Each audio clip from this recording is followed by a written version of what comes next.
বাসনা বেলেগ নাথাকে কাৰণ ভগৱন্তৰ চৰণ যুগলত এনেকুৱা শক্তি আছে তেওঁৰ সেই চৰণ যুগলে কামনা বাসনা ভোগ বিলাস সকলোখিনি পূৰণ কৰি দিয়ে সেইকাৰণে ভকতসকলে ভগৱন্তৰ অন্য চিন্তা নকৰে কেৱল ভগৱন্তৰ চৰণহে চিন্তা কৰে লিখাটো ধুনীয়াকৈ লিখা আছে ভকতৰ দৃষ্টি ক'ত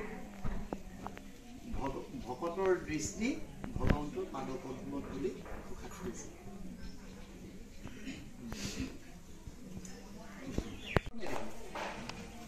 সেইবুলি বায়ুৰ যে অস্তিত্ব নাই সেইটোতো নহয় বায়ুৰ অস্তিত্ব আছে ঈশ্বৰো আমি চকুৰে দেখা নাই কিন্তু ঈশ্বৰৰ অস্তিত্ব আছে যে এই কথাটো এনেকুৱা ধৰণৰ আমাৰ যিটো দেহ বা শৰীৰ এইটো তিনিটা ভাগত বিভক্ত হৈ আছে এটা কোৱা হয় স্থূল বা লিংগ দেহ আমাৰ এই যিটো দেহ এতিয়া আমাৰ যিটো আকৃতি এইটো কোৱা হয় স্থূল বা লিংগ দেহ আৰু এটা দেহ আছে এই স্থূল বা লিংগ দেহটোৰ ভিতৰত সি আশ্ৰয় হৈ থাকে সেইটো হৈছে সূক্ষ্ম দেহ আৰু আনটো দেহ হ'ল কাৰণ বা অধিষ্ঠান এতিয়া কি হৈছে গোটেই কামনা বাসনা ভোগ বিলাস তৃপ্তি এইবোৰ ক'ত সঞ্চিত হৈ থাকে সেই সূক্ষ্ম দেহত সঞ্চিত হৈ থাকে এইবোৰ কোনে বাঞ্ছা কৰে সূক্ষ্ম দেহটোৱে বাঞ্ছা কৰি থাকে আৰু সূক্ষ্ম দেহটোৱে কামনা বাসনা ভোগ বিলাস তৃপ্তি এইবোৰ কাৰ পৰা লয় এই লিংগ দেহটোৰ জৰিয়তে লয় সি নিজে ল'ব নোৱাৰে পোনপটীয়াকৈ সি ল'ব নোৱাৰে সেইখিনি ল'বৰ কাৰণে তাক এই লিংগ দেহটোৰ প্ৰয়োজন যেতিয়া লিংগ দেহটোৰ ভগ্ন হয় মানে লিংগ দেহটো শেষ হয় এই দেহটোৰ মৃত্যু ঘটে ফুল দেহটো তেতিয়া সূক্ষ্ম দেহটোৰ মৃত্যু নঘটে সূক্ষ্ম দেহটোৱে তেতিয়া এই লিংগ দেহটো বা স্থূল দেহটো ত্যাগ কৰে কিন্তু তাৰ মনত যিখিনি কামনা বাসনা ভোগ বিলাসে তৃপ্তি থাকি গ'ল সেইখিনি অপূৰণ হৈ থাকে সেইখিনি পূৰণ নহয় ই আৰু খাবলৈ বিচাৰি থাকে তেতিয়া কি হয় তেওঁৰ নামত সেই মৃতকজনৰ নামত যিখিনি উৎসৰ্গা কৰা হয় যিখিনি আগবঢ়োৱা হয় সেইখিনি তেওঁ গ্ৰহণ কৰে সেইখিনি গ্ৰহণ কৰি তেওঁ ভোগ বিলাস তৃপ্তি এইখিনি লাভ কৰে আৰু এই কথাখিনি ভালকৈ জানিবলৈ হ'লে আমি গৰুৰ পুৰাণ ভাগ পঢ়িব লাগিব বৰ জটিল সেইভাগ এই ভাগত গোটেই কথাখিনি লিখা আছে যেতিয়া সূক্ষ্ম দেহে এই লিংগ দেহটো এৰি থৈ গুচি যায় 3 দিনত ক'ত অৱস্থান কৰি থাকে 10 দিনত ক'ত থাকে এমাহত ক'ত থাকে 6 মাহত ক'ত থাকে বছৰেকত ক'ত থাকে এই গোটেই কথাখিনি গৰুৰ পুৰাণত লিখা আছে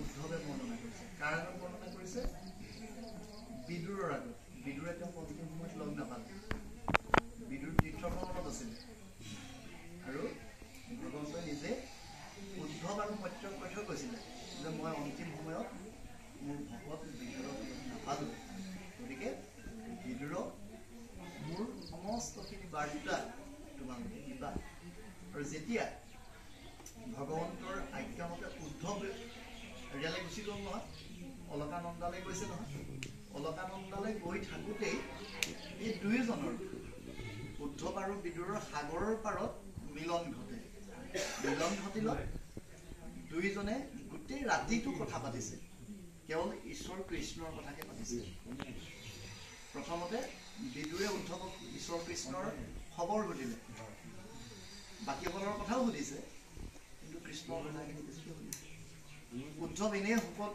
আতুৰ হৈ আছিলে ভগৱন্ত যেতিয়া প্ৰয়াণ হ'ল উদ্ধৱ সুখত আতুৰ হৈ আছে আৰু যেতিয়া বিদুৰে তেওঁক আকৌ সেই ভগৱন্তৰ বাৰ্তাকে সুধিলে তেতিয়া তেওঁ সুখত আৰু ম্ৰিয়মান হৈ গৈছে তেওঁ কান্দি কান্দি পূৰ্বতে কেনেকৈ তেওঁৰ সংস্পৰ্শ পাইছিলে সেই গোটেই কথাখিনি কৈছে আৰু এতিয়া শিশু অশ্বত্থৰ তলত মানে সেই আহত পুলিটোৰ তলত ভগৱন্ত কি ৰূপত আছিলে, কেনেকৈ আছিলে? সোঁ ভৰিটোত বাওঁ ভৰিৰ উৰুটো তেওঁ তুলি থৈছিলে। সেইকাৰণে সেইটো ৰাম নহয়, যদিও তাত ৰাম আছে, ৰাম হ'লে মানে ভুল হ'ব। বাম মানে বাওঁ ভৰিটো। দাহিন বুলি আগত কৈ গৈছে নহয়, দাহিন মানে সোঁ ভৰিটোৰ উৰুত তেওঁ কি কৰিছে, বাওঁ ভৰিটো তুলি সেই আহত পুলিটোতে আউজি আছে।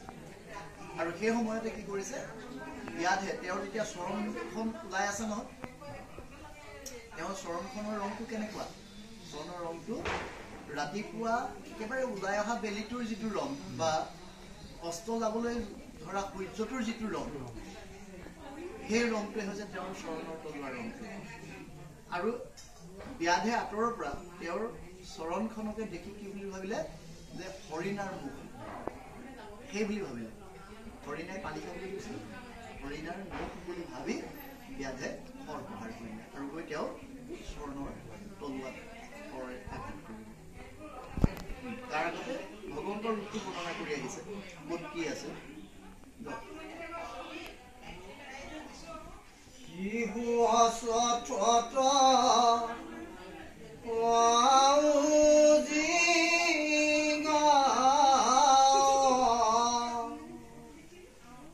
দেখিলো প্ৰভু পূৰ্ণানন্দ ভাৱ, প্ৰসিতে মৈত্ৰেয় মেলে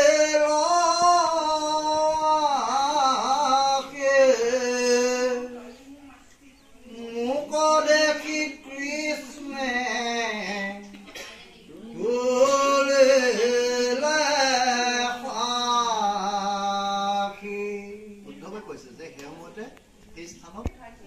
উপস্থিত হল।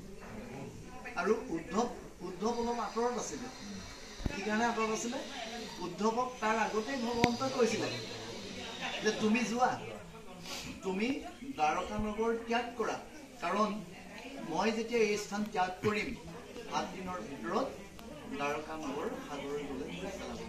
গতিকে তুমি ইয়াত ৰৈ নাথাকিবা, তুমি শীঘ্ৰেই অলকানন্দালৈ যোৱা। কাৰণ অলকানন্দাত তাতে সমস্তজন সাধু সন্ত মহাপুৰুষ তাতেই একগোট হৈ থাকে, তাতেই ঈশ্বৰৰ কথা আলোচনা কৰি থাকে। আৰু সেই সাধুৰ সংগলৈ উদ্ধৱক ভগৱন্ত পঠিয়াইছিলে। কিন্তু ভগৱন্ত পঠিওৱাৰ পিছতো উদ্ধৱে ভগৱন্তক ত্যাগ কৰিব পৰা নাছিলে। ভগৱন্তক ত্যাগ কৰিব পৰা নাছিলে কাৰণেই তেওঁ ভগৱন্তৰ আজ্ঞামতে অলপ আগুৱাই গৈছিলে, কিন্তু একেবাৰে যোৱা নাছিলে। গছৰ আঁৰত তেওঁ লুকাই ৰৈ আছিল। আৰু সেই সময়তে যেতিয়া মৈত্ৰেয় গৈ সেই ঠাইত উপস্থিত হ'ল, তেতিয়া উদ্ধৱে অকণমানকৈ দেখা দিছে নিজকে, গছৰ আঁৰৰ পৰা নিজকে অকণমান দেখা দিছে। আৰু ভগৱন্তই তেতিয়া কি কৰিছে, উদ্ধৱক দেখি হাঁহিছে। উদ্ধৱে ভয় কৰিছে, মোক পঠিয়াইছিলে, মই যোৱা নাই, আকৌ মানে প্ৰভুৱে মোক গালি পাৰিব, খং কৰিব, এনেকুৱা ধৰণৰ ভাৱ এটা মই চাইছো যাতে মোক নেদেখক তেনেকুৱা ধৰণৰ। মানে মৈত্ৰেয় আহিছে, কোননো আহিছে, এই সেইটো ভাৱত চাইছিলে। চাওঁতে তেতিয়া ভগৱন্তই উদ্ধৱক দেখিছে আৰু হাঁহিছে। এতিয়া কি কৰিব, হাত বাউ দি উদ্ধৱকো আকৌ ওচৰলৈ ভগৱন্তই মাতিব যে উদ্ধৱক আৰু কিবা প্ৰয়োজন আছে, আৰু লাগে। এতিয়া কি লাগে? পৰমাৰ্থ তত্ত্ব লাগে। অলপ দিলে,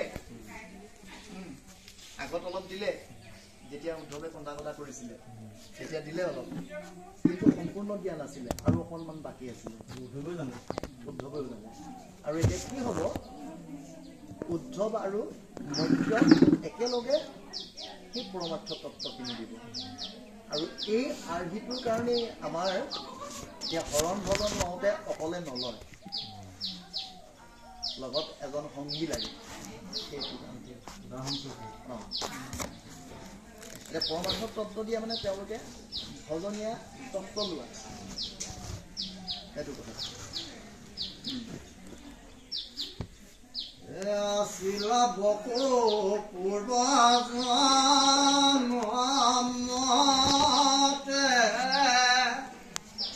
পুজিলা তুমি মোক ভাৰ মতে মোহৰ কৃপায়ে লভিলা পাৰ আৰু জন্ম দুনাই নাহে